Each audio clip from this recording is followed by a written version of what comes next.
The conversation about video games being art ended some time ago. There was enough evidence in games like Shadow of the Colossus, Limbo, and Papers, Please that people who were reasonable at least said, yeah, video games are art, and let the people who would disagree go on to make a bunch of money being right-wing pundits. You can't tell, but the room I'm in right now is a huge mess. We're going to keep talking about this, but I'm going to clean while we do. Let's get to it. Okay, video games are art. We won!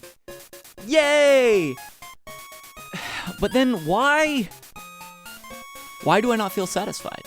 You know, I realized a bit ago while talking to a friend that our conversations about art have a major failing. He asked what I felt was a book that everyone should read and an album that everyone should listen to. Apparently, that's a hard question. Most people felt weird coming up with an answer. I had some gut answers pretty quick, but maybe it's because I think about art a little bit differently than a lot of other people. So many fucking cables, and you can't even see. The mess here is just... The first book that came to mind was Orson Scott Card's Speaker for the Dead. The first album was Mount Erie's A Crow Looked at Me. Neither this book nor this album are my favorite book or album. It's not to say they aren't good. I do enjoy them both very much. But I don't think they even get into my top 10.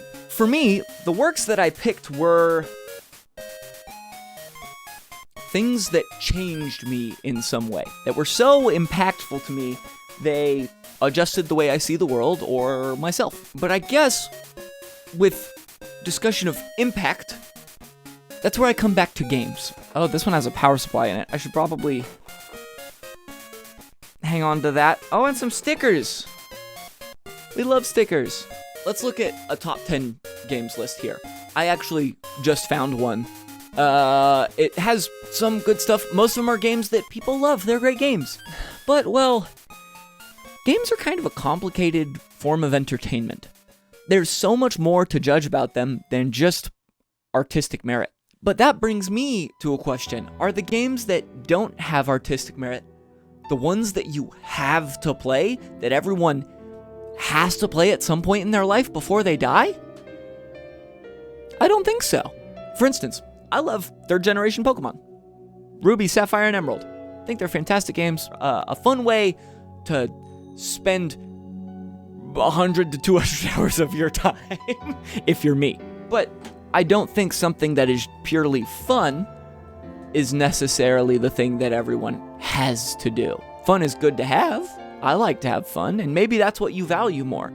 But for me, I think the games that you have to play are the ones that change you. And this, once again, comes back to that way that we talk about games. When we talk about video games, we talk about our favorites, we talk about games that we love, we talk about games that we played when we were kids that we liked. But I feel like oftentimes when I discuss books, or I discuss films, what we're discussing is the things that really had an impact. Going back to the thing of a thing everyone has to do. If you asked someone a movie that everyone has to watch, and they told you Avengers, okay, sure, you like the Avengers. But is that your pick? Is that the movie that everyone has to watch? Blind Spotting, by the way. Blind Spotting is the actual answer here, or at least my answer here. That movie's incredible. And once again, just because something is our favorite, it doesn't necessarily mean that it's the one you have to do. Just because I like something a lot doesn't mean it's something from which everyone will glean value. There we go. Got that all set up. Now we have kind of a little two-camera setup. I'm down here. You can see kind of the mess that I'm dealing with. Where was I? Yes, how we discuss impact in things. And I think it kind of brings us to a problem with how we discuss video games these days. Even though most of us recognize they are art, we don't often talk about the games that changed us in some way. I can think of so many that have really impacted my life. And that's not to say that games that are good, but don't necessarily have a huge impact, are worthless. Of course not. Fun is important, entertainment is important. Heck, even things with a great story, which you could view as being artistic in some way, don't always have a huge impact on someone. Not everything has to have an impact. I just value things that have impact a little bit more, especially when it comes to talking about games that everyone needs to play. It should be ones that will change their life for the better, in my opinion. Maybe I only say this because I've had games that have impacted me so deep. For instance, The World Ends With You. The tattoo. I played The World Ends With You on the Nintendo DS when I was, 12 or 13 for the first time? In The World Ends With You, you play as a loner teenager named Neku Sakuraba. He is an art enjoyer, but he doesn't really like other people very much, hence loner. The name of the game is derived from a conversation you have in the first, 30, 40 minutes, where a sort of mentor figure to Neku tells him that his world begins and ends with him. The world begins and ends with you. Essentially saying that our world is only as big as we allow it to be through the connections we make with other people. I could go on a lot longer about the artistic nature of that game, but I think it works into a bigger idea for another time. Look at all these fucking cables.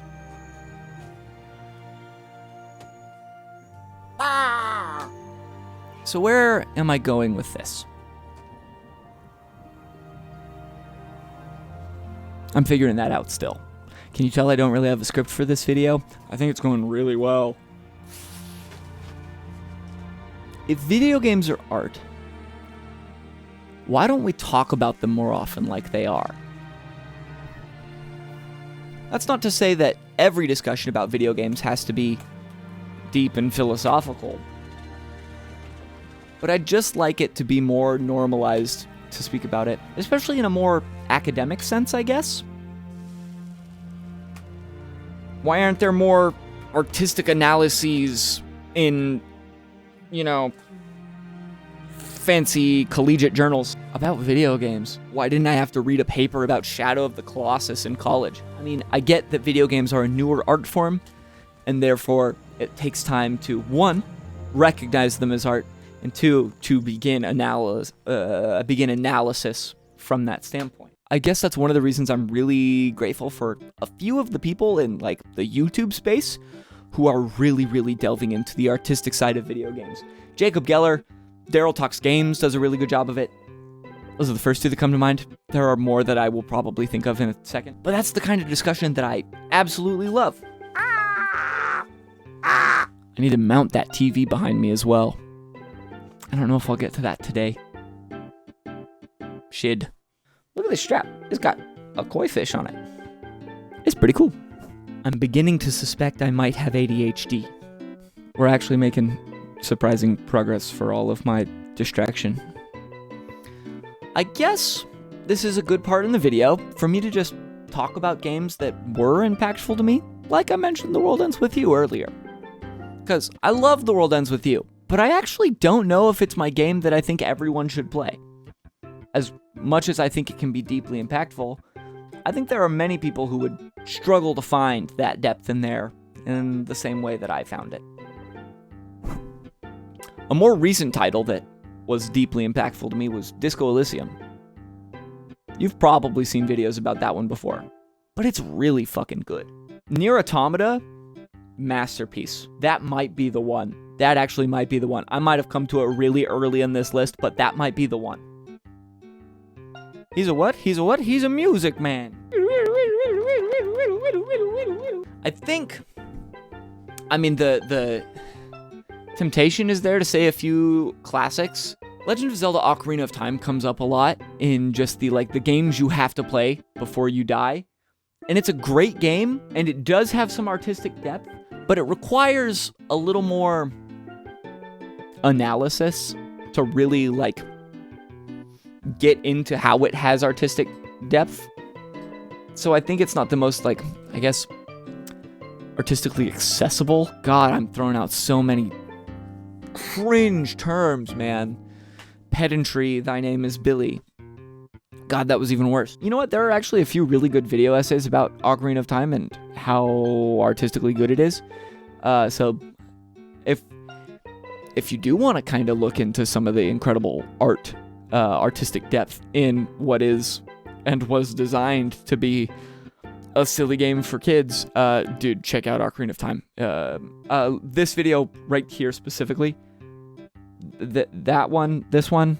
By the way, a game you may not have thought of as having artistic depth, but that is absolutely incredible, is Hotline Miami. That game good as hell, and also has a lot to analyze. I think that one is a little more upfront in the fact that it's like, hey, there's more going on than just what you're playing here. If you've played it, but you haven't thought about it critically, play it again. I wasn't recording any of that on my other camera. God damn it. There's the other camera. God, I'm such an idiot. I'm way too scatterbrained for this shit, man. God, only real ones will recognize this shit right here. I gotta have something more to say here. Gotta have a good way to finish this out. Aren't video games cool? This was a mess of a video. It was weird and rambly. Hopefully there's something here that I can salvage and I'm not just re-recording it tomorrow. Sometimes all my talk about and love for video games feels underbaked. You know, I want to have better takes than I do. I just think I'm not quite smart enough to really be able to say, this is what we're looking at. This is what's awesome. This is how things should be. I just have a lot of half-baked opinions. But God, I love this shit. And I care about it. And that's why I keep making videos and then honestly deleting them. I want to talk more about the art of video games and kind of art in general. It's weird, and I keep shitting on myself for it. But look, I think where we can start with getting to a point that at least I'm a little happier with is talk to your friends and new people you meet about games that change your life. Don't just say, yo, this is my favorite game. Say, you know what really impacted me? You know what really made an effect on who I am as a human being? This did. Because it doesn't just have to be films, it doesn't just have to be books, it doesn't have to be music, which I think is a really common one for us to point at. But games are powerful art. Through being an interactive medium, they can do things no other artistic medium can do.